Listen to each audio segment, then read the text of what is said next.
They came to harvest humanity. They crossed humanity's border with confidence. They left in lifeboats, far beyond the edge of the Sol system, past the cold dark where no star gave light. A fleet gathered. It was not a small fleet. It stretched for hundreds of kilometers, ship after ship, silent and patient, waiting for the order to move. The fleet belonged to the Corveth Dominion, a group of species that had ruled a large part of the galaxy for over 10,000 years. They did not fight wars anymore. They did not need to. When the Corveth wanted something, they simply took it. The being who commanded this fleet was named Threll Vosen. He stood on the bridge of his flagship, the Devouring Light, looking at a large screen that showed a small yellow star system far ahead. On that screen, a blue and green planet turned slowly. The screen said the planet was called Earth. The species that lived there called themselves humans. Threll Vosen had read every report about this species. He had studied the old radio signals that had leaked out from Earth many years ago. Music, television shows, arguments. Wars fought with metal tubes that threw small pieces of hot metal at each other. Weapons that could barely punch through simple armor. He had watched recordings of humans fighting each other over small pieces of land, over lines drawn on maps, over things that seemed foolish to him. He had seen humans who could not agree with each other, who fought about almost everything, who seemed to be a species always at war with itself. To Threll, this made humans perfect. A species that fought itself constantly was a species that would be easy to conquer. A species that could not agree on anything, would not agree on how to defend itself either. And more than that, the Corveth scouts had found something valuable buried deep inside human biology. Something about the human body, about the way human cells could adapt and heal and multiply, was rare in the galaxy. It was valuable. The Corveth called it the harvest. For years, the Corveth Dominion had studied hundreds of species across the stars, looking for the right kind of biological material to use for their great project, a project so old that most Corveth soldiers did not even know its full purpose. They only knew that certain species had bodies that could be used, that could be taken, that could be processed into something the Dominion needed. Most species they found were too weak, too fragile, or their bodies broke down too quickly under processing. But humans were different. Human bodies were strong. Human bodies could take punishment and keep going. Their cells replicated fast. Their blood carried compounds that the Corveth scientists could not create in any lab. Humans, it seemed, were the perfect resource. So the Dominion decided to harvest Earth. Threll Vosen had been given command of this operation because of his long history of success. He had led invasions before, though none as important as this one. He had seen dozens of worlds fall under Corveth control without much resistance. Species would see the size of the Corveth fleet, understand they could not win, and surrender. It was efficient. It was clean. Nobody had to die who did not need to die, at least not right away. He expected the same here. The plan was simple. The fleet would cross into what the humans called their solar system.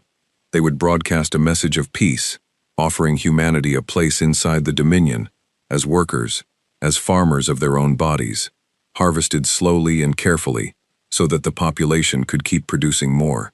If humans resisted, which Threll doubted they could do in any real way, the fleet had more than enough firepower to destroy any defense they might put up. The humans had no ships capable of leaving their own system in large numbers. They had barely reached their own moon. Threll had seen the numbers. Humanity had perhaps a few hundred combat vessels total, none of them capable of matching even a single Corveth warship. "Commander," said a voice beside him. It was Nyra Ashel, his second in command, a being from the Velkari species, tall and thin with pale gray skin. She had served with him for 3 campaigns now. "We are 2 days from the edge of their system. Scouts report no unusual activity. Human ships are patrolling their usual patterns, unaware of our approach." "Good," Threll said. "Send the signal to all ships. We proceed as planned. No weapons fire unless fired upon first.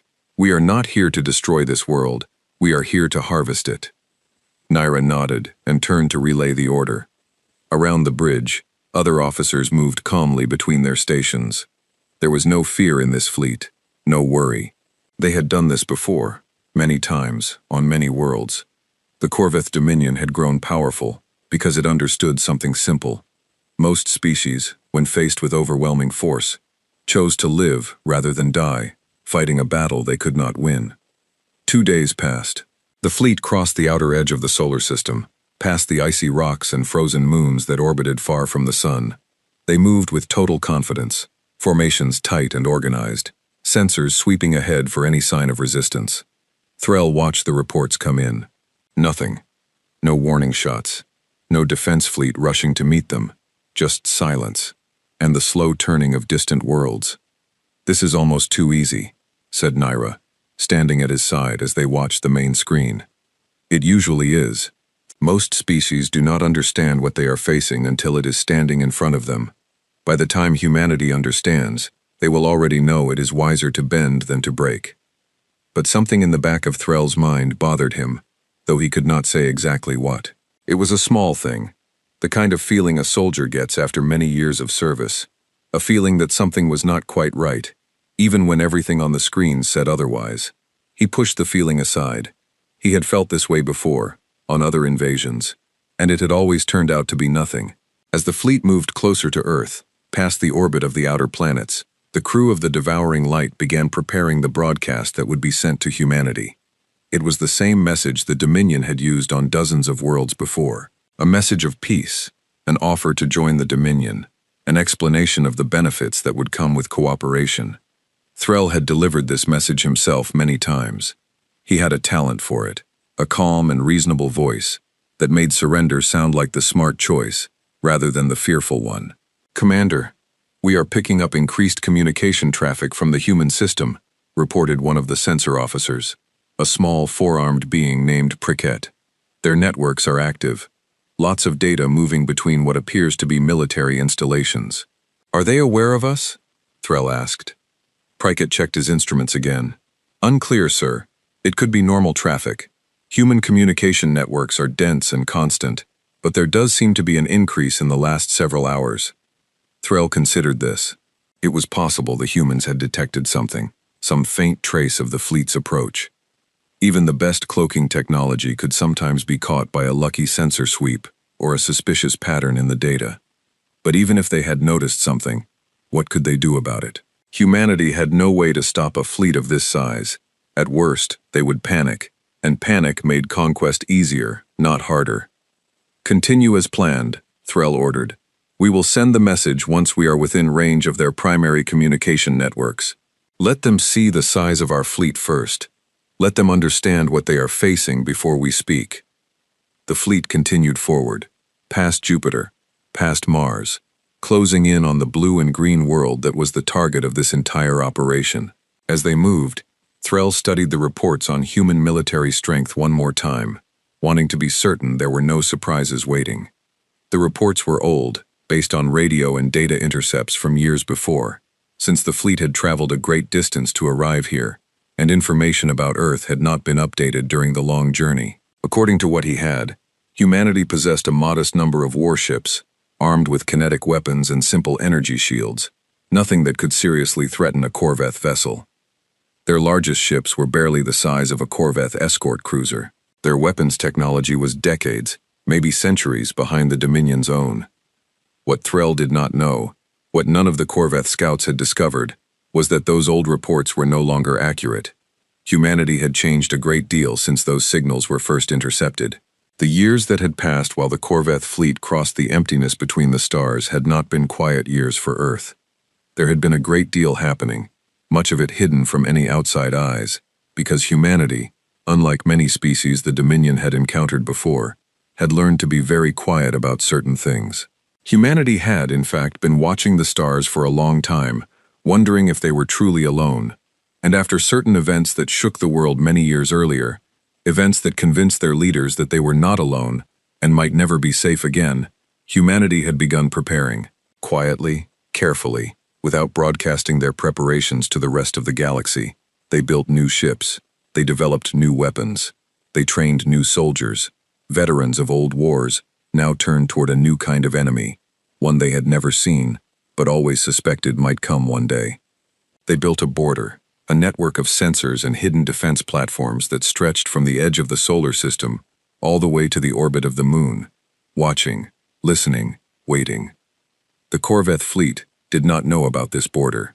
Their scouts, moving quickly and quietly through the outer system months before the main fleet arrived, had somehow slipped past the outer sensor nets without triggering an alarm, or so the Corvette believed.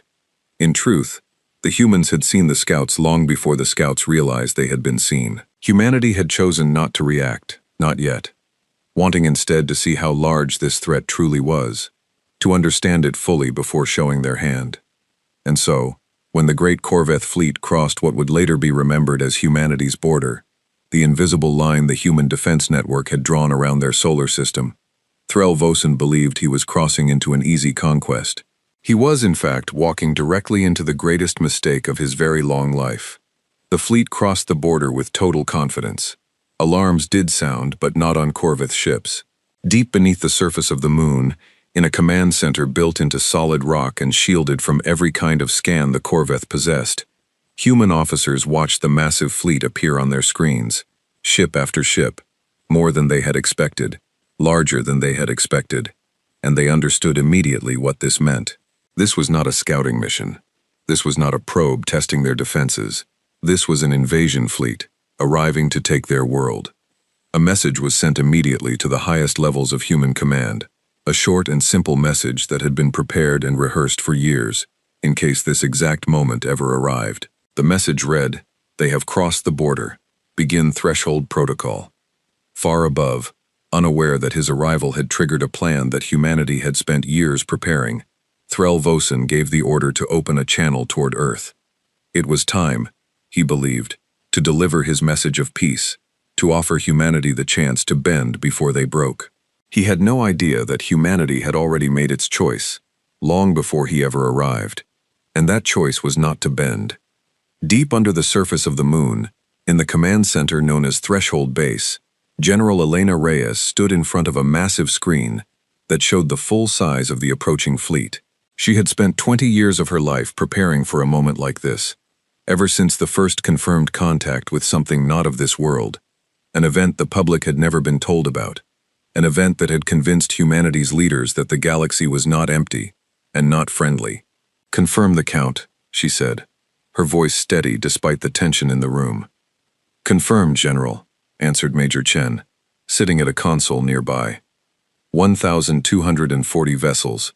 Sizes range from small escort craft to what appears to be at least 6 capital ships larger than anything in our fleet.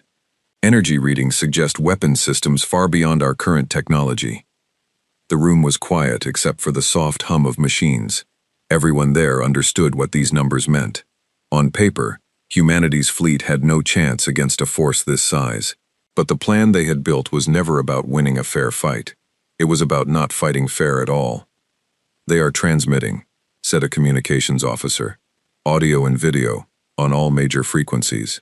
It is addressed to the people of Earth." "Let it through to the world," Reyes said. "Let everyone hear what they came here to say, and record everything, every word." The message played. Threll Vosen's voice, calm and reasonable, filled screens all across the planet, in cities, in homes, in schools, on phones and televisions everywhere. He spoke slowly, choosing his words with care, the same words he had used on other worlds. "People of Earth," the voice said, "we come in peace. Though our numbers may seem large to you, we are the Corvette Dominion, and we have traveled far to speak with you. Your species has qualities that are rare and valuable, and we wish to offer you a place among the many worlds that already call the Dominion home. Resistance would be pointless, and would only bring suffering to your people. We ask you to accept our terms and join us peacefully. In exchange, you will receive protection, technology, and a place in the wider galaxy. We await your response." Across the planet, billions of people watched and listened in shock. For most of them, this was the first proof they had ever seen that aliens were real. Panic began to spread in some cities. In others, people gathered in the streets, staring up at the sky, though the fleet was far too distant to be seen with the naked eye. Governments scrambled to respond, though most of them had already been briefed, quietly, over the past several years, that this day might come. Back in Threshold Base, General Reyes turned to her staff. "Send the standard response," she said. "Buy us time." A short reply was sent back to the Corvette fleet, thanking them for their message and requesting time to consult with human leadership before giving a formal answer. It was a stalling tactic, one that both sides likely understood for what it was, but it served its purpose. While the message was being sent, deep below the surface of the Earth and hidden across dozens of secret locations around the solar system, humanity's true defense force began to move. Threll Vosen received the human response with mild amusement. "They wish for time," he said to Naira. "That is a good sign. It means they understand their position and are looking for a way to accept our offer without seeming weak in front of their own people. Species with pride often need this kind of delay." "Should we grant it?" Naira asked. "A short amount, yes," Threll said. "Let them talk among themselves. In the end, they will come to the only sensible conclusion." He did not know that while he waited patiently for a formal reply, human ships were already moving into position, not near Earth where the Corvette sensors were focused, but scattered across the outer solar system, hidden behind moons and asteroids and inside hollowed-out rocks that had been turned into hidden shipyards decades earlier. Humanity's real fleet was nothing like the small collection of patrol ships that had shown up in Corvette's scouting reports. Those ships were real, but they were only a small, visible part of a much larger force that had been built in total secrecy. The truth was this: after the first contact event many years before, humanity's governments had come together in a way the public never fully understood. Old rivalries were set aside, not because people suddenly became friends, but because a new and more frightening enemy had shown itself to be possible, and every nation understood that a divided humanity would be an easy target. Resources were pooled. Scientists from every country worked together on a single goal, preparing Earth for the day something like the Corvette fleet might arrive. They built weapons using technology recovered from the wreckage of that first strange encounter, technology far beyond anything Earth had developed on its own. They built ships in secret, hidden from any orbital eyes that might be watching, using deep space construction platforms disguised as simple mining operations. And they trained soldiers and pilots who had grown up believing they might one day have to defend their entire species, not just their country. By the time Threll Vosen's fleet crossed into the solar system, humanity had a hidden force of nearly 900 combat vessels, built with technology decades ahead of what the Corvette believed humans possessed. It was still smaller than the invading fleet, and the Corvette ships were individually far larger and more heavily armored.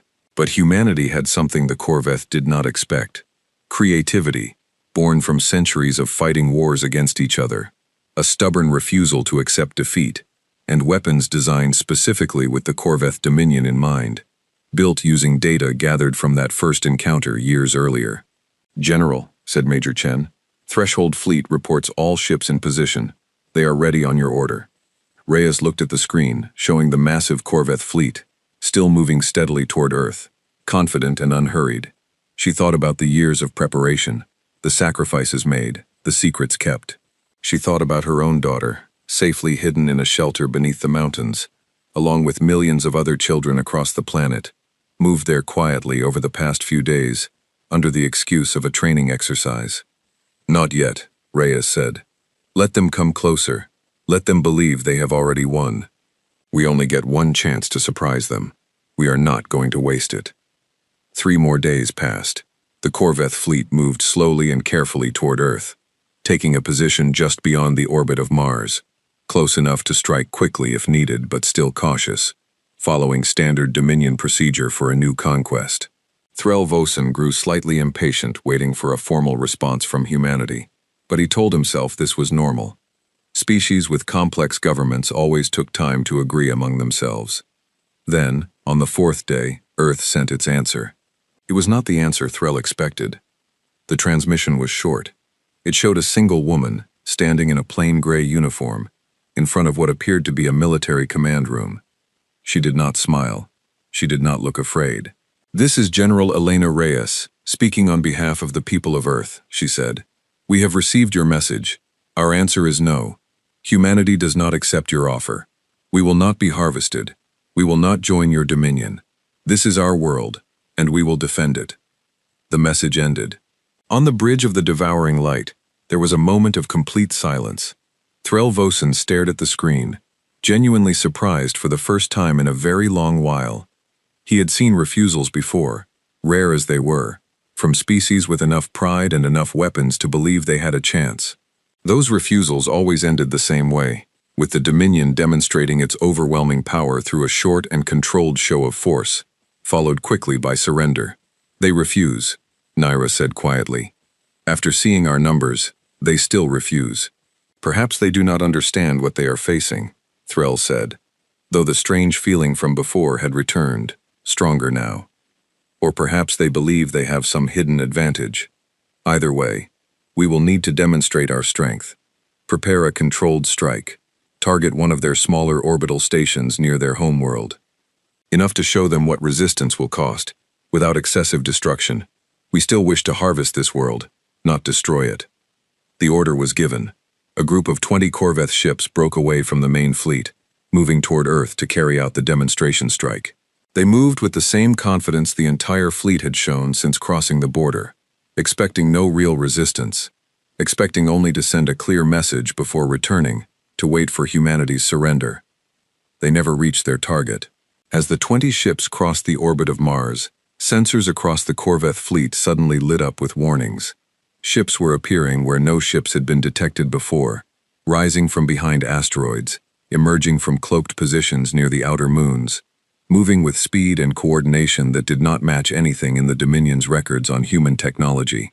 Within seconds, the 20-ship strike force was surrounded. "What is this?" Threll shouted, watching the sensor readings in disbelief. "Where did these ships come from?" "Unknown, Commander," Prekit answered, his voice shaking slightly. "They were not detected before now. Their weapon signatures do not match anything in our database. They are engaging." On the screen, small bright flashes appeared as the human ships opened fire. The strike force tried to retreat, tried to call for backup, but the human vessels moved faster than expected, striking with precision that suggested years of planning rather than a rushed defense. Within 4 minutes, all 20 Corvette ships had been destroyed. Silence fell across the bridge of the devouring light. Threll Vossen stared at the screen, at the empty space where his ships had been only moments before, and for the first time since taking command of this fleet, he felt something he had not felt in a very long time. Doubt. "Recall all forward scouts," he said slowly. "Bring the main fleet to full alert. It seems this species is not what our reports suggested. We may need to reconsider our approach." Naira looked at him, her expression carefully controlled, though her eyes showed the same unease that was spreading across the entire bridge. "Commander, 20 of our best escort ships were destroyed in under 4 minutes by a force we did not even detect until it was already among us. What does this mean for the rest of the fleet?" Threll did not answer right away. He looked back at the screen, at the blue and green world still turning peacefully in the distance, no longer looking quite so easy to take as it had only a few days before. "It means," he finally said, "that we have made a serious mistake in judging this species. And it means we are about to find out exactly how serious that mistake truly is." Far below, in Threshold Base, General Reyes watched the reports come in, showing the destruction of the Corvette strike force, with a face that showed no celebration, only quiet resolve. She knew this was only the beginning. The Corvette fleet was still enormous, still more powerful ship for ship than anything humanity possessed. This first victory would not be enough, but it had proven something important. It had proven that the enemy could be surprised, could be hurt, could bleed. "Order Threshold Fleet to hold position," she said. "Let them come to us next. We will make them pay for every kilometer they try to take." Above the Earth, the Corvette fleet, still confident in its overwhelming numbers, but now cautious in a way it had never needed to be before, began preparing for a battle none of them had expected to fight. Threll Vossen called a meeting of his senior officers within the hour. The bridge of the devouring light was tense in a way none of the crew had experienced before. 20 ships lost, and not to some lucky accident, but to a coordinated attack from a hidden force that had appeared out of nowhere. It went against everything the fleet had been told about this world. "I want answers," Threll said, standing at the head of the meeting table. Around him sat his top commanders, including Naira, the fleet's chief engineer Torvak, and the head of intelligence, a small, quiet being named Silith. How did a species we believed to have no real space fleet manage to destroy 20 of our escorts in under 4 minutes? Silith spoke first, her voice careful. Commander, I have reviewed the sensor data. The human ships that attacked our strike force were not detected by any of our long-range scans before the engagement. Their hulls appear to use some form of material or coating that scatters our sensor pulses. We believe this technology may have come from somewhere outside their own development, possibly recovered material from an unknown source. You are saying humans found something, Threll said slowly. Something not of their own making. It is possible, Commander. Their weapon signatures also do not match anything in our archives on human technology. The energy patterns are unusual, advanced, far beyond what our reports suggested they should have. Torvak, the engineer, leaned forward.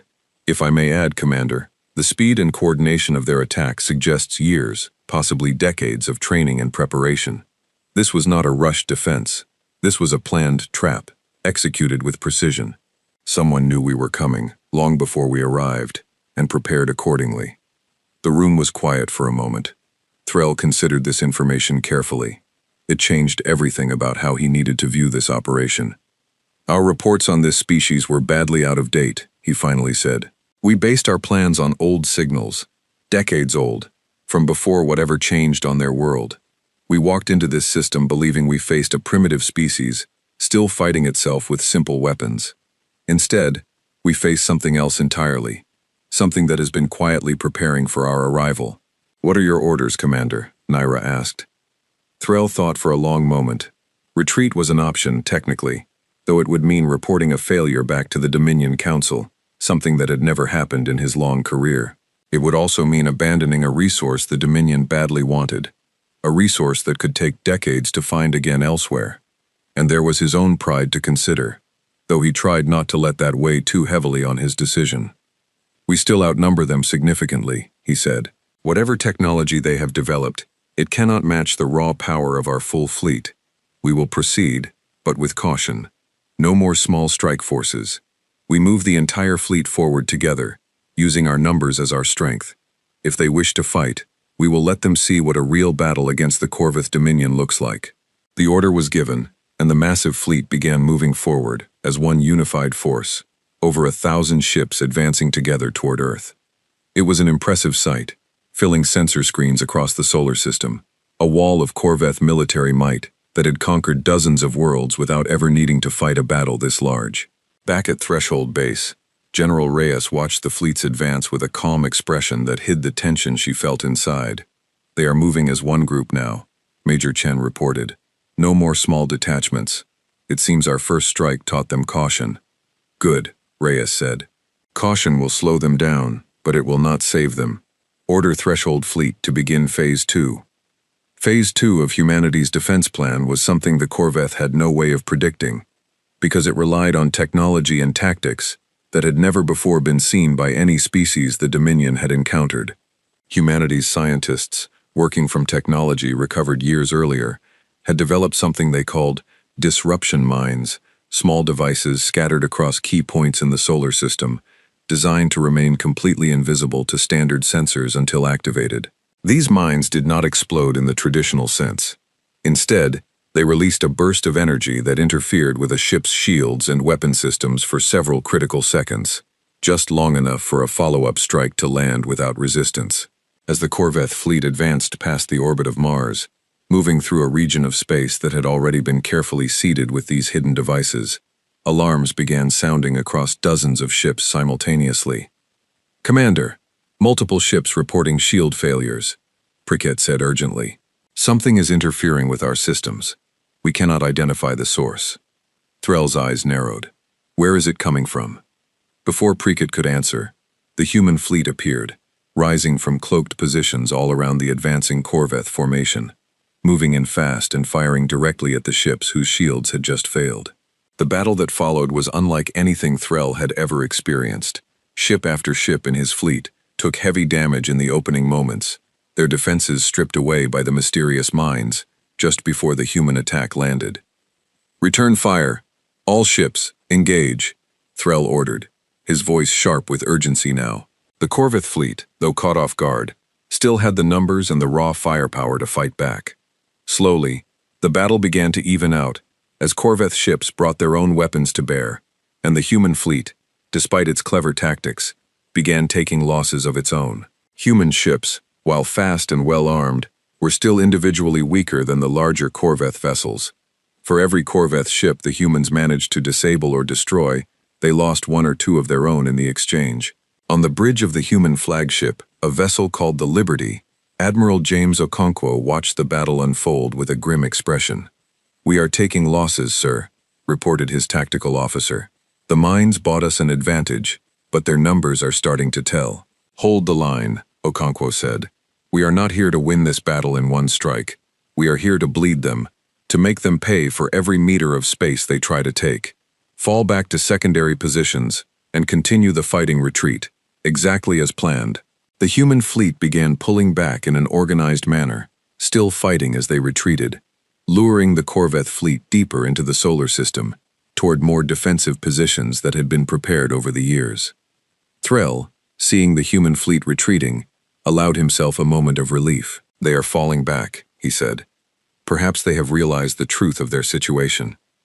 Or perhaps," Naira said carefully, "they are leading us somewhere." Threll considered this, and the doubt from before crept back into his mind. But stopping now, with his fleet already engaged and the enemy retreating, would look like weakness in front of his own officers, and the Dominion Council would not accept a report explaining that he had halted an advance out of caution against a species with a fleet a fraction of his own size. "We continue the pursuit," he said. "Carefully. Keep the fleet in tight formation. Watch for further tricks."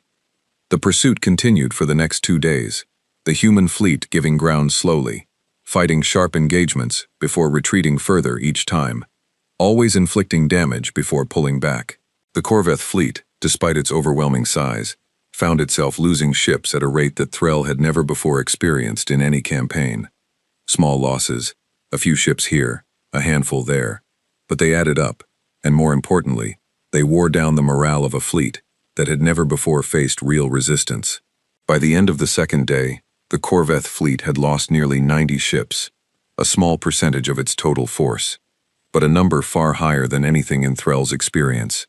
And the human fleet, though also reduced, had drawn the Corvette deep into the inner solar system, closer to Earth than the Dominion fleet had originally intended to be, before securing full control of the outer defenses.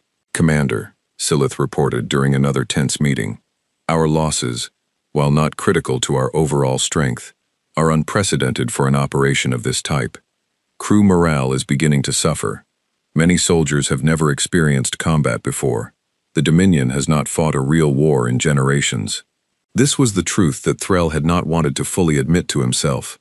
The Corvette Dominion had grown powerful not through constant warfare, but through the fear its size and reputation created in other species. Most of its soldiers, despite their advanced equipment, had never actually fought a determined enemy.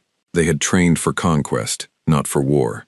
Humanity, on the other hand, was a species with a long and bloody history of fighting, a history that had never truly stopped, a history that had shaped every part of its culture and military thinking for thousands of years.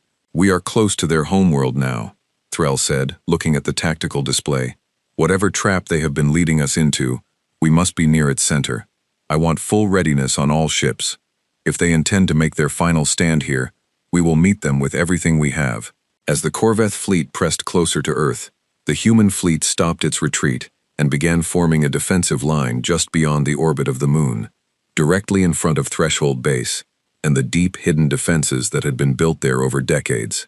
General Reyes watched the enemy fleet approach on her screens, knowing that the true battle, the one that would decide everything, was about to begin. "They have taken the bait," she said quietly to Admiral Okonkwo, who had returned to Threshold Base to coordinate the final phase of the defense. "They believe they are close to victory. Now we show them exactly how wrong they are." "The final defenses are ready?" Okonkwo asked. "All of them," Reyes confirmed. "Every weapon, every hidden platform, every reserve ship we have kept in secret for this exact moment. They crossed our border with confidence, Admiral.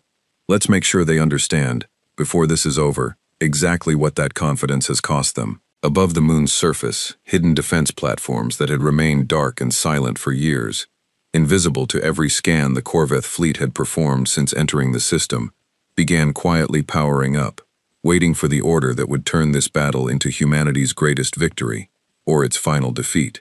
The Corvette fleet arrived at the edge of the moon's orbit just as the sun was rising over the Pacific Ocean far below on Earth, though none of the beings on those ships cared much for such details. What mattered to them was the human fleet spread out before them in a wide defensive formation, waiting, unmoving, as if daring the Dominion forces to come closer. Threll Vosen stood on the bridge of the devouring light, studying the formation carefully. Something about it bothered him. The human ships were positioned strangely, not in the tight defensive clusters he would have expected, but spread wide, almost as if inviting the Corvette fleet to spread out as well, in order to engage them fully. Analysis, he said to Silith. Commander, their formation does not follow standard defensive doctrine that we have seen from any species before, she reported. It is almost as if they want us to commit our entire fleet at once, rather than approaching in careful waves. Then we will not give them what they want, Threll said. Order the fleet to advance in staged waves. First wave will test their defenses. Second and third waves will hold in reserve, until we understand what we are facing. The order was given, and a third of the Corvette fleet, still over 300 ships, began moving forward toward the waiting human line. Threll watched carefully, still troubled by that same nagging feeling that had followed him since the very first ambush days earlier. As the first wave of Corvette ships closed the distance, the human fleet finally moved, but not to attack directly. Instead, they began falling back slowly, drawing the Corvette wave forward, deeper past the moon's orbit, closer to a position directly above the lunar surface itself. They continue to retreat, Preekett reported. No offensive action yet. They are drawing us in again, Threll said, understanding now what was happening, but unable to stop the momentum of his own fleet's advance, without appearing to lose his nerve in front of the entire Dominion Council, watching the reports from home. Continue the advance, but stay alert. What Threll did not know, what no sensor on any Corvette ship had been able to detect through the entire approach, was that the surface of the moon itself had been transformed over the past 20 years into the greatest hidden weapon humanity had ever built. Deep beneath the lunar crust, connected by tunnels that stretched for hundreds of kilometers, sat an enormous network of energy weapons, powered by reactors buried so deep that no scan could detect their heat signature through the layers of rock above them. This was Threshold Protocol. The plan General Reyes had ordered activated the very moment the Corvette fleet crossed humanity's border 5 days earlier. As the first wave of Corvette ships passed directly over the moon's surface, chasing the retreating human fleet, General Reyes gave the final order: fire. The surface of the moon seemed to come alive. Hundreds of hidden weapon platforms, disguised as simple rock formations and craters, opened fire simultaneously, sending beams of concentrated energy directly upward into the exposed underside of the Corvette fleet. Ships that had never expected an attack from below, from a source their sensors had been unable to detect through solid rock, took catastrophic damage in the opening seconds of the assault. On the bridge of the devouring light, alarms exploded across every console at once. Commander, we are under attack from the lunar surface. Multiple ships reporting critical damage. 2 capital ships have lost primary shields entirely. Threll stared at the screen in horror, as ship after ship in his first wave took heavy fire from a source he had never even considered as a threat. The moon, he said quietly. They built their weapons into the moon itself. Orders, Commander? Naira asked urgently. Pull the first wave back immediately. Full retreat from lunar space.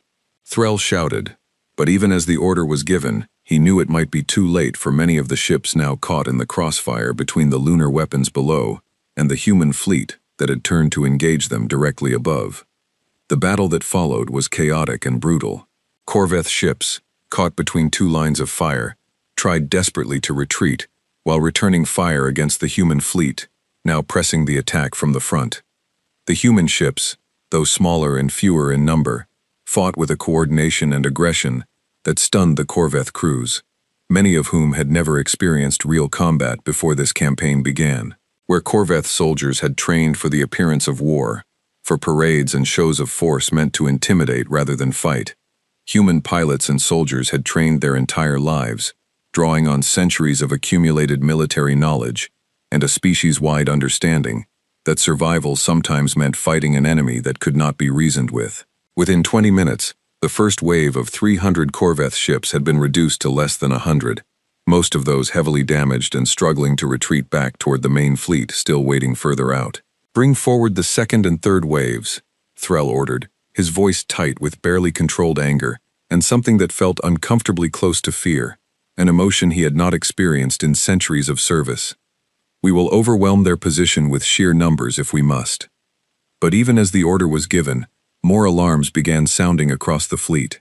The human ships that had fought the first wave began performing something the Corvette sensors had never recorded before: a rapid retreat, combined with the release of a strange cloud of particles that spread quickly through the battle space, interfering with long-range sensors and communication across the entire Corvette formation. "Commander, we are losing coordination between ships," Prickett reported, panic creeping into his voice. "The particle cloud is disrupting our communication network. Ships cannot receive updated tactical data. We are being forced to fight independently." This was, in fact, exactly the outcome humanity's military planners had hoped for. The Corvette Dominion's greatest strength was its coordinated numbers, ships acting together under centralized command to overwhelm any enemy through sheer combined force. Break that coordination, and the fleet became a collection of individual ships, each one now facing human vessels one-on-one, in engagements where Corvette technological advantages mattered less than the skill and aggression of the crews involved. "Second and third waves, advance regardless," Threll ordered, refusing to consider retreat even as the situation grew worse by the minute. "We still hold the numbers advantage. Push forward and overwhelm their position." The remaining 600 ships of the Corvette fleet surged forward into the battle, and for a time, their sheer numbers began to turn the tide. Human ships, though skilled and well-prepared, could not fight forever against a force that outnumbered them so heavily. Losses on both sides mounted rapidly. Explosions lit up the space around the moon like a new and terrible constellation, ships from both sides being torn apart by weapons fire, their wreckage adding to the growing debris field that now surrounded the battle. In Threshold Base, General Reyes watched the casualty reports with a face carved from stone, though inside, she felt the weight of every lost ship, every lost crew, pressing down on her. "Admiral, our losses are approaching 40%, Major Chen reported grimly. "The Corvette numbers are beginning to overwhelm our forward lines. Deploy the reserve fleet," Reyes ordered.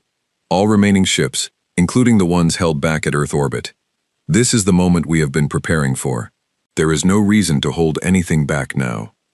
Every remaining human warship, including vessels that had been kept in reserve near Earth itself for planetary defense, surged forward to join the battle. This final reserve included the newest and most advanced ships in humanity's fleet, vessels equipped with weapons technology that had only recently completed testing, kept secret even from most of the crews who would soon operate them for the first time in actual combat. As these fresh ships arrived, the balance of the battle began to shift once more. Corvette ships, already worn down from hours of continuous fighting, found themselves facing a renewed and powerful human assault, just as their own numbers had begun to thin from the earlier losses. On the bridge of the devouring light, Threll Vosen watched his tactical display with growing horror, as ship after ship of his once mighty fleet either fell silent or exploded outright. The numbers that had seemed so overwhelming just hours before now told a very different story. Losses had climbed past 400 ships, communication remained scattered and unreliable, and the human fleet, though also badly hurt, showed no sign of surrendering or retreating. "Commander," Naira said, her voice quiet but firm, "we must consider withdrawal. If we continue at this rate, we risk losing the entire fleet." Threll stared at the screen for a long moment, the pride of centuries of unbroken success warring within him against the plain evidence in front of his eyes. He thought of the Dominion Council, of how a retreat would be viewed, of everything he had built his reputation upon. But he also thought of his crew, of the thousands of soldiers under his command who had trusted him to lead them, and who were now dying in a battle he had walked them into with false confidence. "Order all ships," he finally said, his voice heavy, "to disengage and regroup at the outer marker. We are pulling back." It was, though none aboard the devouring light knew it yet, an order that had come far too late to save the fleet from what was still to come. The order to disengage spread through what remained of the Corvette fleet, but pulling back from a battle already this deep and this chaotic was far harder than giving the order suggested. Ships tried to turn and retreat while still under fire, some colliding with wreckage from earlier in the battle, others caught by human strike craft that refused to let their damaged enemies simply slip away. On the bridge of the devouring light, Threll Vosen watched the retreat unfold with a grim expression, counting the losses as they came in. Of the original fleet of over 1,200 ships, barely 500 remained combat-capable, and even those were showing serious damage after the hours of fighting.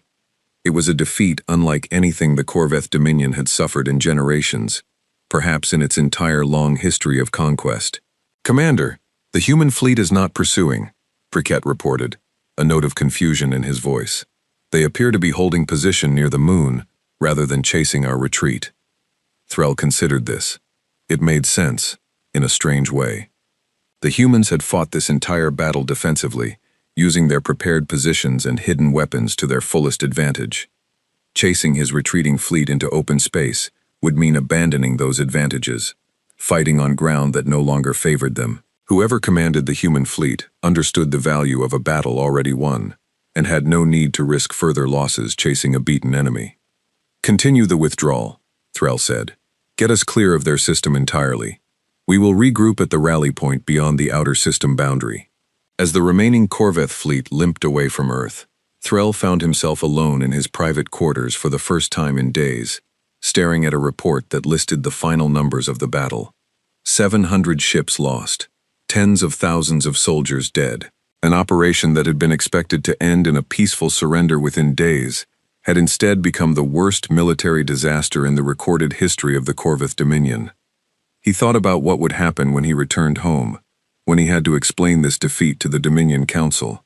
He thought about the humans, about how badly his intelligence reports had failed to prepare him for what this species had truly become, and he thought, with a growing sense of dread, about what this meant for the future. Humanity was not some primitive species that could be quietly conquered and forgotten. They had built weapons hidden inside their own moon. They had trained a fleet in complete secrecy, waiting patiently for years for an enemy they were not even certain would ever arrive. They had done all of this not out of aggression, but out of a deep and practical understanding that the galaxy was a dangerous place, and that survival required preparation.